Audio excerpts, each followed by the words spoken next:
Hey gang, just a couple quick reminders before we get started. In addition to the instructional videos that I post, I also do in-person private lessons. I actually do them here at Elite Ballroom Dance Studio. We can do country two-step, country swing, West Coast swing, cowboy cha-cha, waltz, whatever you want. Also, I'm a wedding DJ here in Las Vegas. And I also choreograph wedding dances, first dance, father-daughter, mother-son, a whole bunch of different ones. So, if you're interested in any of those services, if you're watching this on YouTube, hit me up through my website at howtodancecountry.com. You'll find my email there. And if you're watching this on Facebook, just hit me up there. All right, here's your video. Hey everybody, it's Patrick once again with the amazing Lindsay, ballroom teacher, instructor extraordinaire here at Elite Dance Studio, where I do my private lessons.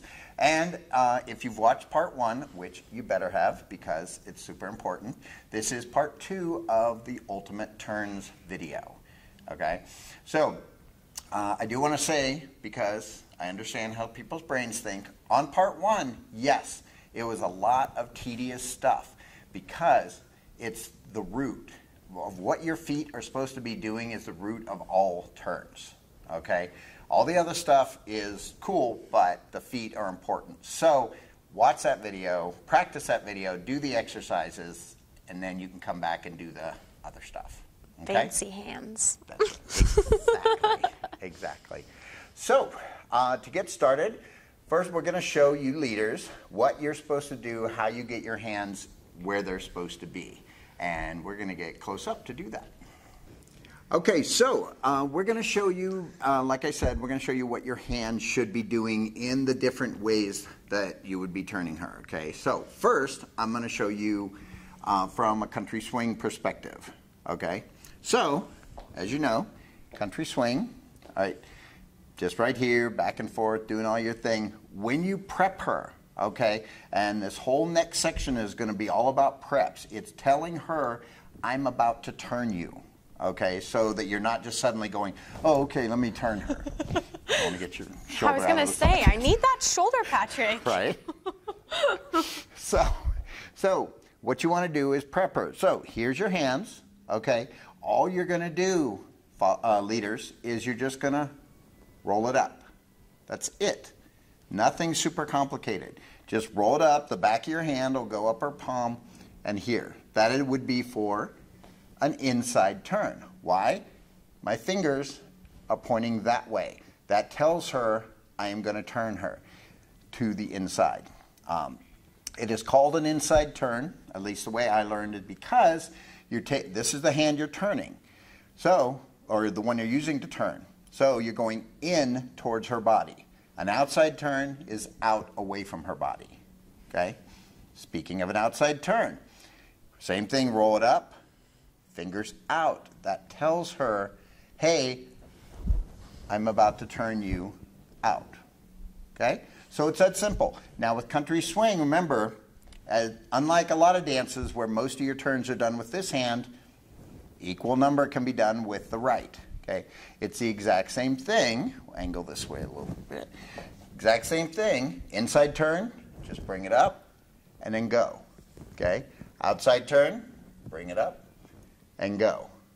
Okay, like I said, the reason you do this is you don't want to confuse her. You want to give her that little heads up as to which direction she's going to be going. Okay. Yep. Girls, I think it's really important for us as followers to understand, too, that we're trying really hard to focus on where his hand is going to. So this is a note for him as, like, how he's supposed to lead. But also, if you can know that if his hands are pointing out or in, you know what direction you're going to turn. That's also really helpful because sometimes we can get a visual cue or we can get like a sensory feel cue.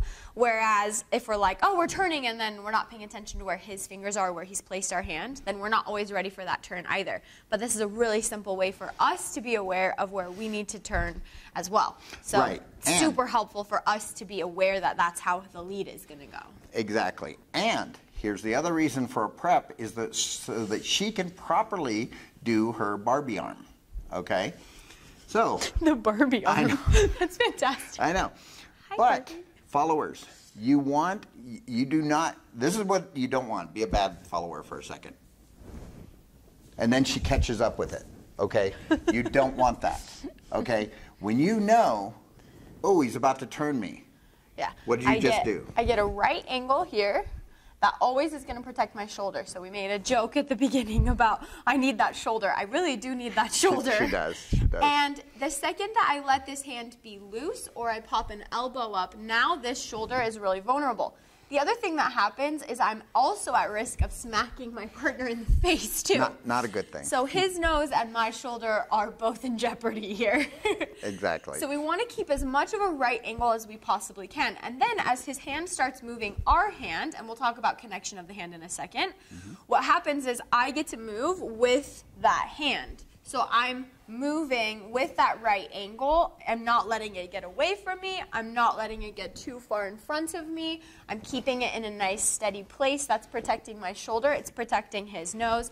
It's creating a much faster turn because we have a much tighter circumference around our head that he's able to make versus like shoving a hand up or out or something to that nature as well. Which brings up one of the things I wanted to warn you against, okay, is, and I see this all the time, okay, is leaders, they get so comfortable and so used to the way they do things. What they do is they basically shove their hand up to the top and do this, okay? Now, can it work for you? Sure, if you've got a good follower who knows what you're doing, okay? Will it work for everybody? Hell no, okay? Because if you have some less experienced dancers, they're not going to know what the hell you're doing with your fingers, okay? And it's just not proper. Also, it can throw her off balance, okay? Yeah. So, like I said, if you want to become a better dancer, if you want to become better at turns, stop this, okay? It's horrible. Don't do that. You want to make a halo around her head. Also, she is going under your arm. She is not going under her own arm. Yeah. Or I'm going under, I mean, you can correct me if I'm wrong, but in ballroom a lot of the times when we do this, we're thinking I might be going under his arm, but we actually kind of like it to be like we're under his forearm and my hand. So we both are kind of splitting that difference. There are, True. like for inside turns, for outside turns, like I can be going under your arm too, but also I'm kind of making sure I'm under my own arm because I don't want to get too far under your arm too. Exactly. And there are always exceptions to the rule, but generally the rule is you're going around her head. Yep. Okay? You're not just sticking your hand up and expecting her to do this. Okay? That was a beautiful turn, Patrick. Well done. I know. We need.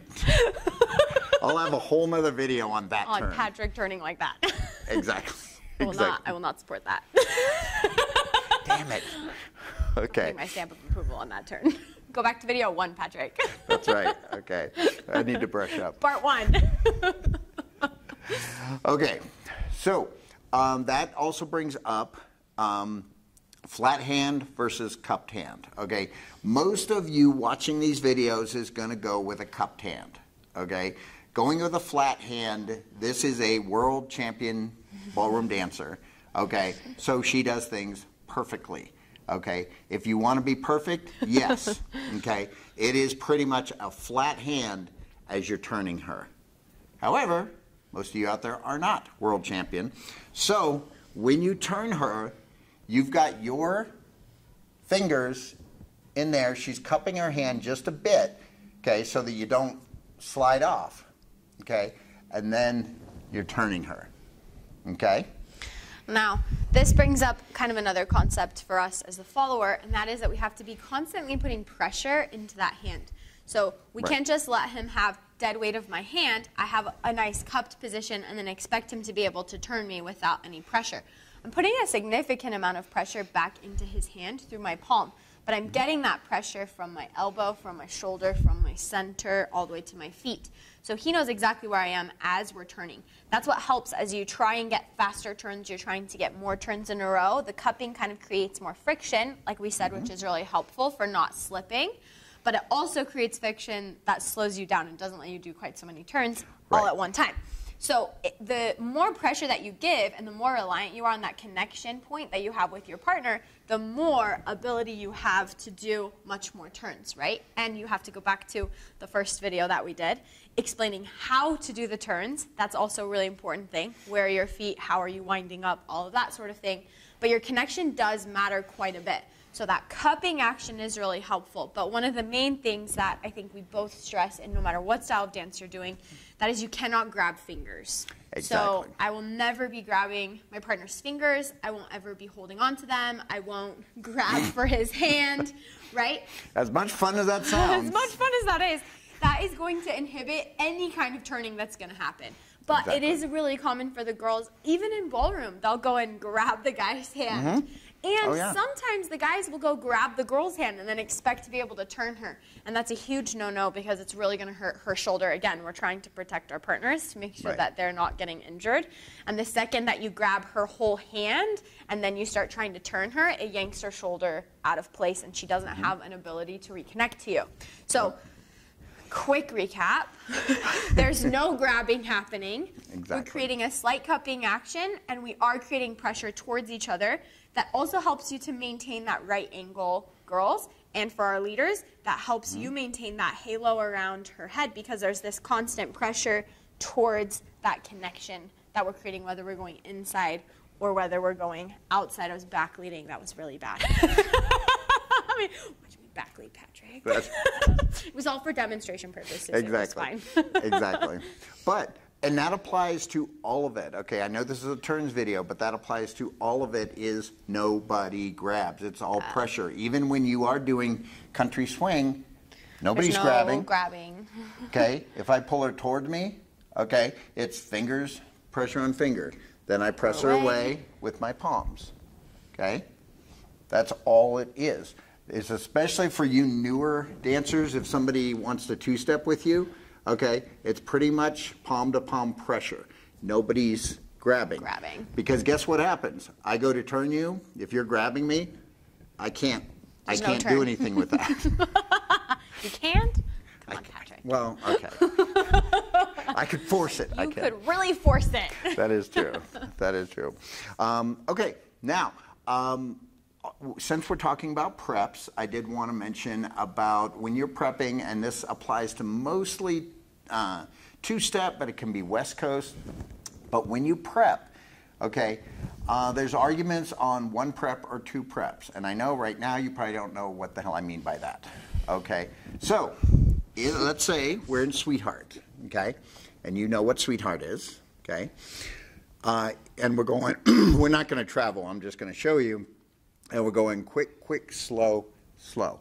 That's a prep, okay? You notice it was subtle. I did not go slow, slow, okay? No. You're not going to get a very good turn out of that. Exactly, okay? But that serves two purposes. One, it starts her momentum for the turn. Two, it warns her. Again, it tells her, hey, I'm about to do something, okay? Quick, quick, slow, slow. And then you do whatever you're going to do. You could do a free spin, you could do a connected spin, you could do whatever you want, okay? It also works for when you're doing West Coast, okay? You're not, if I'm gonna turn her to her left, okay, I don't just prep her once here, okay? I prep her twice. 1, 2. I go out, then in, and then pull her across, okay? Girls, again, this is really nice for you to know what your leader is trying to do. The more that he winds up that first prep, the more turns you can expect him to want out of you for the second half, right? So we talked about in that first video how to do multiple turns in a row. A lot of times if your partner knows you're capable of doing multiple turns or he wants to lead you to do multiple turns, he's going to give you a much wider, broader prep. So you're going to have a really big prep 1, and then you're going to open up prep 2, and it's going to be the same size as 1, and then you know you're going to get a big turn. If he gives you a really little tiny in and out, kind of like in that Sweetheart position, we know that A, we're either going to do 1 turn or 2 turns, or he's going to have to keep cranking, and he's going to tell you that he wants more turns. Right, so, and just to illustrate, okay, now it wouldn't mess Lindsay up because she's awesome, but this is the difference, okay? If we're going quick, quick, slow, slow, and then boom, you do whatever you're gonna do. Compared to, you're just trucking along, you don't prep her, and you're going quick, quick, slow, slow, quick, quick, slow, slow, and then you just do your turn. Not ready for it. How clumsy does that look? How clumsy is that for her? Because she doesn't know it's happening till it's happening. That's why on all these things, the preps with your hand, the preps when you're doing moves are super important to tell her that she's about to do something, okay? And it just makes it so much smoother, and it makes it so much more comfortable for her. And I've been told all the horror stories from my students about bad leaders, okay, that they just all of a sudden force the girl to do something, and there was no prep, there was no signal, there was no anything. Not ready for it. Okay. I always tell my students, and I'm sure this applies to whatever you're doing as well in your corner of the dance world.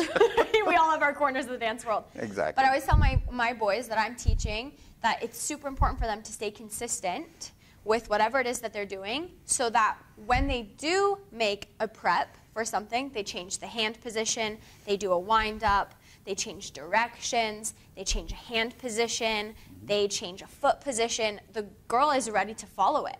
But if you're kind of all over the place to begin with, and you're kind of wiggling around in that sweetheart position, or you're kind of messing around with where your hand is before you do that double prep in West Coast that we showed you, she's not going to know that it's a prep. So that's also kind of, I think, something really important to maybe note here while we're on this conversation about, like, how do we let her know what to do or what we're doing. I think keeping everything really calm and really secure and really consistent before you do a prep for a turn is going to give you the best results as well. So you can't be all over the place with how your hands are and where you're leading and where your body is facing, because she's going to mistake that for wind-ups. And then she doesn't know. It's kind of like crying wolf. Right. She doesn't know whether that's a wind-up for a turn or whether that's you just not really knowing where you want her to be or where you want to be. Which that actually touches on something, an annoyance for me. I get that there are people out there that that's your style, that's what you do, okay, but it's hugely annoying, is the people who dance two-step.